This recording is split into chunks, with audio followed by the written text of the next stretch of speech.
I have to be very honest that when I was 17 and 18, when I became, respectively, when I became Miss India and Miss World, it was the beginning of me even entertaining the idea of show business in my head, because I wanted to be an engineer.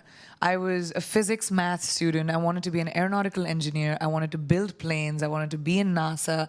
I come from an extremely academic family. No one in my wildest dreams in my family had imagined show business as a career.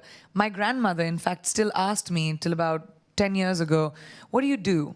So I said, "I'm an actor." Yeah, but what do you act, like? What's your job? What does that mean? Yeah, trust an Indian grandmother to ask you that. But so what changed with me when I became Miss World, which happened in London actually, it gave me a sense of self.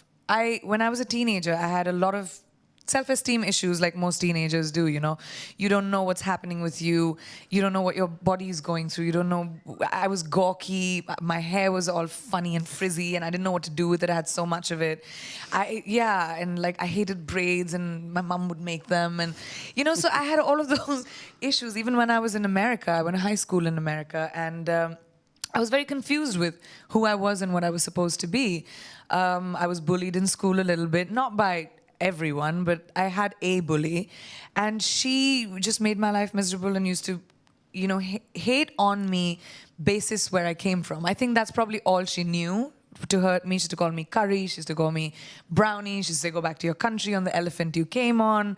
And it got really, at 15, it got really hard for me. Sure. So I decided, you know, I want to go back to India, and I went back home. And I feel like that's when destiny played its game.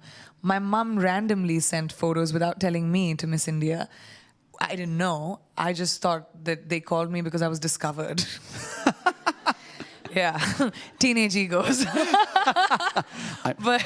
And then it gave me a sense of confidence that I could walk onto the stage, speak the way I speak. And I've been raised to be an opinionated girl. My parents always told me, if you have an opinion, don't be afraid to share it. And that's all I did. I didn't know how to walk on heels. I tripped on my sari backstage 5 times. And then I was in like these velvet pants with boots on, and then I tripped on it again. I knew it would happen to me on stage. I still have PTSD about it.